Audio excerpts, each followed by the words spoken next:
Assalamualaikum warahmatullahi wabarakatuh. Perkenalkan, saya Gelvita Zahra, NIM 2312400083, kelas 3C, PGMI. Saya akan menjelaskan tentang landasan filosofis dan landasan teoritis pengembangan kurikulum. Landasan filosofis pengembangan kurikulum adalah prinsip-prinsip dasar yang bersumber dari filsafat pendidikan yang memberikan arah dan tujuan dalam penyusunan kurikulum. Filsafat ini mencerminkan pandangan hidup masyarakat, nilai-nilai yang ingin ditanamkan, dan pemahaman tentang tujuan pendidikan. Filosofi pendidikan bisa berupa perenungan tentang makna pendidikan itu sendiri, bagaimana individu seharusnya belajar, serta apa yang diharapkan dari hasil pendidikan. Sementara itu, landasan teoritis pengembangan kurikulum adalah fondasi yang bersumber dari teori-teori pendidikan, psikologi, sosiologi, dan disiplin ilmu lainnya. Teori-teori ini memberikan pemahaman tentang bagaimana proses belajar mengajar terjadi, bagaimana siswa berkembang, serta bagaimana kurikulum sebaiknya dirancang agar mendukung pencapaian tujuan pendidikan yang efektif. Teori-teori ini meliputi berbagai pendekatan seperti teori kognitif, teori konstruktivisme, teori belajar sosial, dan lain sebagainya. Macam-macam landasan pengembangan kurikulum. Dalam pengembangan kurikulum, ada beberapa landasan yang menjadi dasar dalam menyusunnya. Yang pertama adalah landasan filosofis, yaitu pemikiran atau pandangan hidup yang menjadi arah tujuan pendidikan. Filosofi ini membantu menentukan nilai-nilai apa yang ingin ditanamkan kepada siswa serta tujuan akhir dari proses belajar dan mengajar. Landasan filosofis. Landasan filosofis adalah dasar pemikiran yang digunakan untuk menentukan arah dan tujuan dalam pendidikan, yang berhubungan dengan keyakinan, nilai, dan pandangan hidup yang dianggap penting dalam membentuk karakter dan kemampuan seseorang. Dalam konteks pengembangan kurikulum, landasan filosofis membantu menjawab pertanyaan-pertanyaan besar seperti apa tujuan utama dari pendidikan, dan nilai-nilai apa yang ingin kita tanamkan kepada siswa. Misalnya, kita ingin mengadopsi filosofi yang menekankan pada pendidikan moral dan etika, maka kurikulum akan dirancang untuk lebih banyak mengajarkan tentang sikap,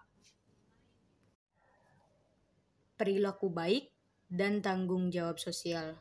Sebaliknya, jika filosofi pendidikan lebih berfokus pada pengembangan kemampuan intelektual, maka kurikulum akan lebih banyak menekankan mata pembelajaran seperti matematika, sains, dan juga logika. Secara sederhana, landasan filosofis memberikan panduan dasar tentang mengapa kita mendidik dan apa yang ingin kita capai melalui pendidikan. Ini adalah langkah awal yang sangat penting dalam merancang kurikulum, karena menentukan apa yang akan dipelajari dan bagaimana hal ini diajarkan agar sesuai dengan nilai-nilai dan tujuan yang diinginkan. Selanjutnya yaitu landasan sosiologis. Landasan sosiologis dalam pengembangan kurikulum berkaitan dengan hubungan antara pendidikan dan masyarakat, yang berarti kurikulum harus mencerminkan kebutuhan, nilai-nilai, dan perubahan yang terjadi dalam masyarakat. Pendidikan tidak bisa berdiri sendiri.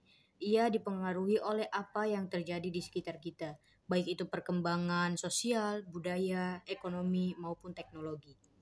Landasan sosiologis membantu menjawab pertanyaan seperti bagaimana pendidikan bisa mempersiapkan siswa untuk menjadi anggota masyarakat yang baik, atau apa yang dibutuhkan masyarakat saat ini dan bagaimana pendidikan bisa menyesuaikan dengan itu. Misalnya, jika masyarakat sedang berkembang menuju penggunaan teknologi yang lebih luas, maka kurikulum perlu mengajarkan keterampilan teknologi yang lebih luas juga kepada siswa, atau jika ada isu sosial seperti ketidaksetaraan, kurikulum bisa dirancang untuk meningkatkan kesadaran tentang pentingnya keadilan sosial. Secara singkatnya, landasan sosiologis memastikan bahwa pendidikan relevan dengan kondisi sosial yang ada, sehingga siswa tidak hanya belajar untuk dirinya sendiri, tetapi juga untuk bisa berperan dalam masyarakat secara efektif. Yang ini juga memastikan bahwa pendidikan bisa beradaptasi dengan perubahan zaman dan juga kebutuhan masyarakat yang terus berkembang. Landasan filosofis berkaitan dengan pandangan hidup, keyakinan, dan nilai-nilai yang mendasari pendidikan. Filosofi memberikan arahan untuk tujuan, isi, dan metode pembelajaran dalam kurikulum. Filsafat yang mempengaruhi pengembangan kurikulum yaitu perennialisme, esensialisme, progresivisme. Perennialisme yaitu menekankan pada nilai-nilai universal dan pengetahuan yang abadi. Esensialisme fokus pada pengetahuan dasar dan keterampilan penting. Progresivisme menyesuaikan kurikulum dengan kebutuhan siswa dengan pembelajaran berbasis pengalaman. Rekonstruksionisme yaitu pendidikan digunakan untuk perubahan sosial yang lebih baik. Yang kedua, landasan sosiologis. Landasan sosiologis menekankan pada hubungan antara kurikulum dan masyarakat. Kurikulum harus mencerminkan nilai, norma, serta kebutuhan sosial dan budaya dari masyarakat tempat pendidikan itu berlangsung. Pertama, pendidikan membentuk karakter sosial. Kedua, kurikulum harus relevan dengan pengembangan sosial, budaya, dan juga ekonomi. Yang ketiga, adaptasi kurikulum terhadap perubahan sosial dan juga teknologi. Ketiga, yaitu landasan psikologis. Landasan psikologis berfokus pada bagaimana siswa belajar dan juga berkembang. Teori-teori psikologi membantu dalam menyusun metode pembelajaran yang sesuai dengan kebutuhan psikologi siswa.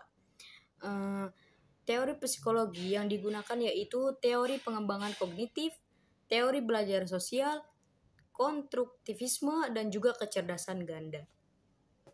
Keempat, landasan ilmu pengetahuan dan teknologi. Landasan ilmu pengetahuan dan teknologi memastikan bahwa kurikulum mengikuti perkembangan ilmu pengetahuan dan teknologi terkini.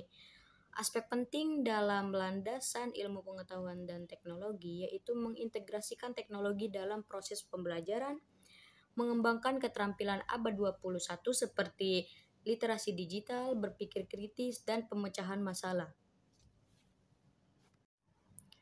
Kelima yaitu landasan organisatoris. Landasan organisatoris berhubungan dengan bagaimana kurikulum diorganisir secara struktural untuk mencapai tujuan pendidikan. Model-model perorganisasian kurikulum yang umum yaitu meliputi kurikulum berbasis subjek, yaitu berfokus pada pembelajaran disiplin ilmu terpisah. Kurikulum terpadu, yaitu menggabungkan berbagai disiplin ilmu dalam satu tema atau proyek. Kurikulum berbasis kompetensi, yaitu menekankan pencapaian keterampilan dan juga kompetensi tertentu.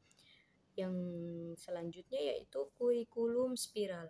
Kurikulum spiral, materi yang diajarkan secara bertahap dan diulang dengan tingkat pemahaman yang lebih tinggi. Landasan yuridis atau hukum yang memastikan bahwa kurikulum yang dikembangkan sesuai dengan aturan dan kebijakan pemerintah, yang mana mencakup peraturan perundang-undangan yang mengatur sistem pendidikan nasional.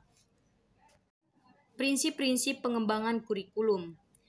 Prinsip-prinsip adalah pedoman atau aturan dasar yang digunakan untuk membantu dalam pengambilan keputusan atau melakukan sesuatu dengan benar dalam konteks apapun.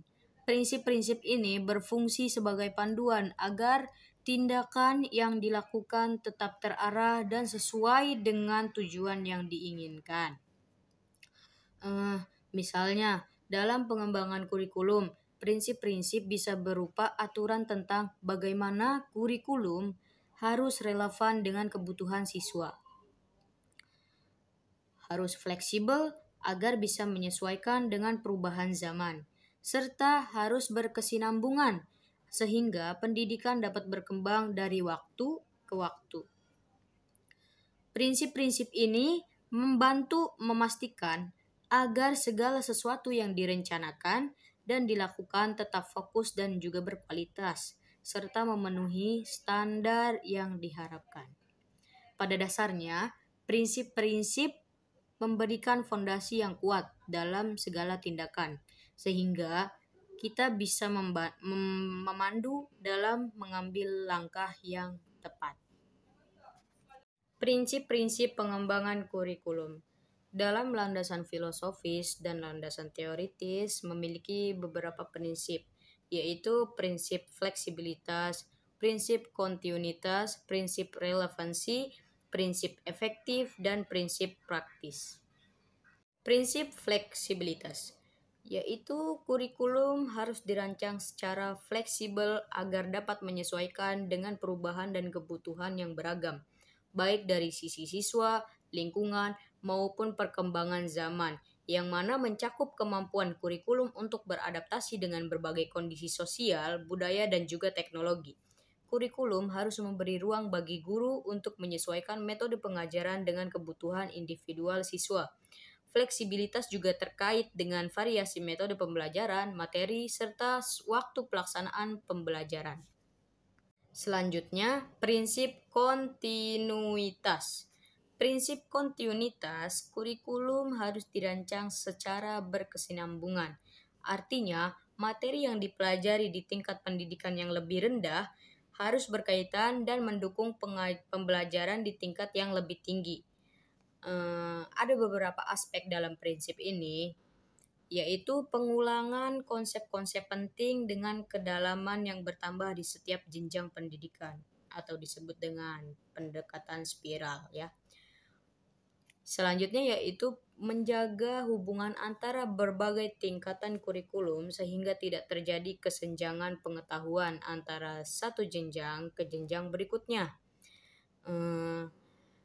Yang selanjutnya juga mengintegrasikan pengalaman belajar sebelumnya dengan pengalaman belajar baru.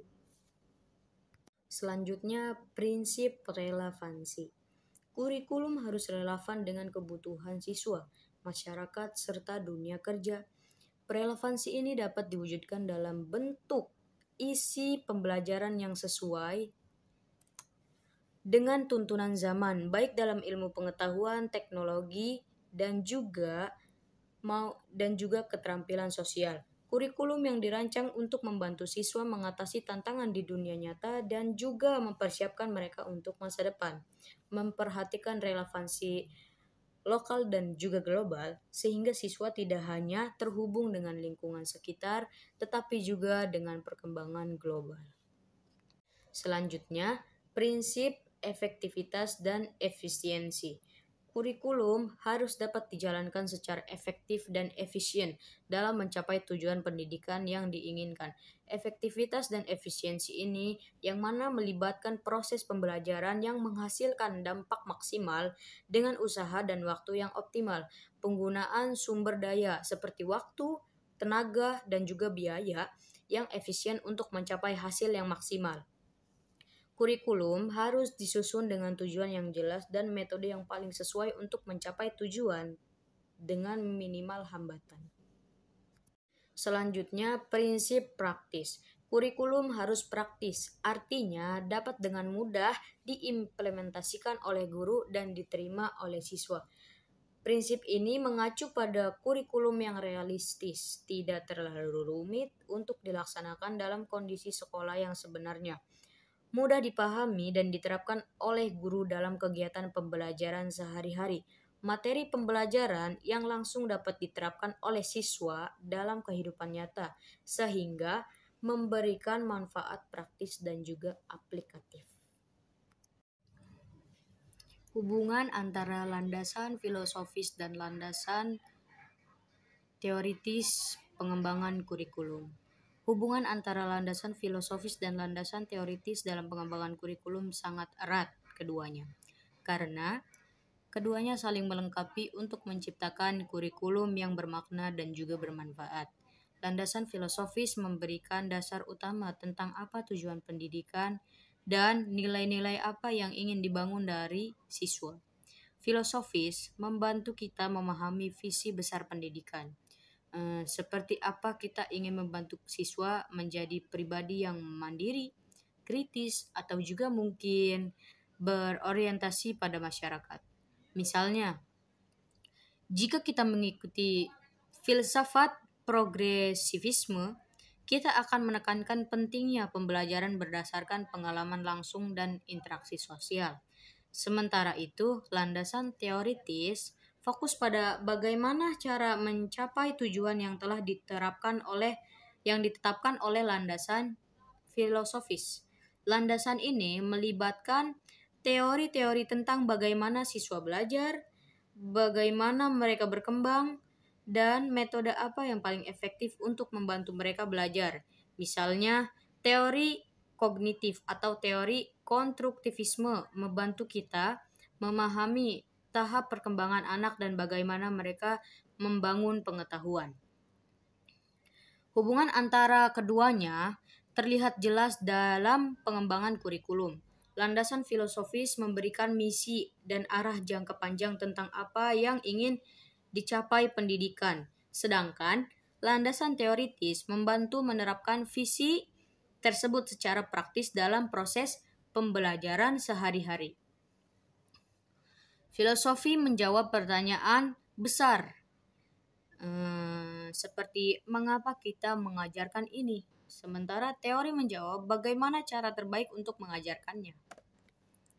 Dengan kata lain, filosofis membantu menetapkan tujuan besar dari pendidikan, dan teori menyediakan alat atau pendekatan untuk mencapai tujuan tersebut.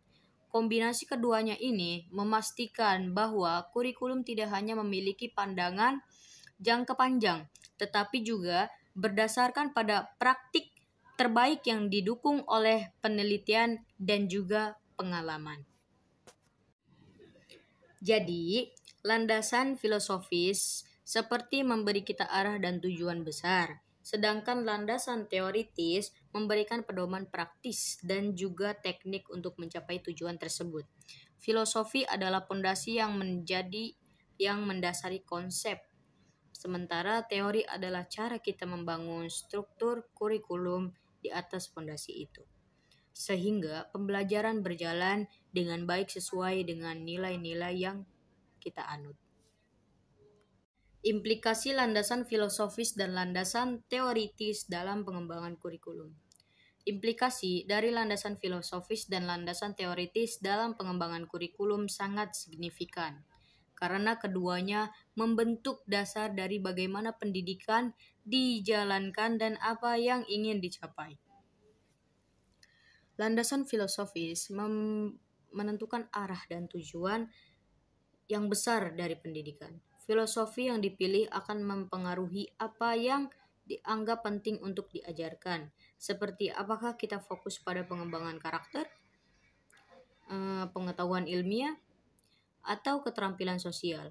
Misalnya, jika filosofi yang dipegang adalah humanisme, maka kurikulum akan lebih berfokus pada pengembangan potensi individu siswa secara menyeluruh. Menghargai setiap kemampuan mereka. Filosofi ini juga akan mempengaruhi sikap guru dan cara mereka berinteraksi dengan siswa, karena mereka akan lebih menghargai proses belajar daripada sekedar hasil akhir. Sementara itu, landasan teoritis memberikan pemahaman tentang bagaimana siswa belajar dan juga berkembang. Teori-teori ini membantu untuk merancang kurikulum yang sesuai dengan cara siswa menyerap informasi dan membangun pengetahuan. Jika kita mengacu pada teori dan konstruktivisme, misalnya kurikulum akan dirancang untuk melibatkan siswa secara aktif dalam proses pembelajaran, mendorong mereka untuk mengeksplorasi dan membangun pengetahuan melalui pengalaman dan juga interaksi. Teori ini juga dapat mempengaruhi metode pengajaran yang digunakan, seperti mendorong pembelajaran berbasis proyek atau kolaborasi antara siswa. Secara keseluruhan, Implikasi dari landasan filosofis dan landasan teoritis dalam pengembangan kurikulum adalah memastikan bahwa pendidikan memiliki arah yang jelas dan tujuan yang bermakna, serta didukung oleh pendekatan ilmiah yang terbukti efektif dalam meningkatkan pembelajaran.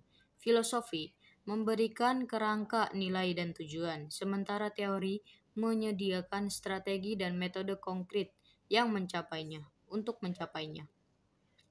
Kombinasi ini memastikan bahwa kurikulum tidak hanya relevan dan bermakna secara konseptual, tetapi juga efektif secara praktis dalam menciptakan pengalaman belajar yang optimal bagi siswa. Gabungan dari keduanya membuat kurikulum lebih terarah dan relevan. Filosofi memberikan panduan tentang tujuan pendidikan yang ingin dicapai, sementara teori memberikan alat dan pendekatan yang tepat untuk mencapainya. Dengan landasan filosofis dan landasan teoritis yang jelas, kurikulum menjadi lebih konsisten dan efektif dalam mendukung proses belajar siswa serta mempersiapkan mereka menghadapi tantangan kehidupan nyata. Itu saja yang dapat saya jelaskan. Kurang dan lebihnya saya mohon maaf. Wassalamualaikum warahmatullahi wabarakatuh.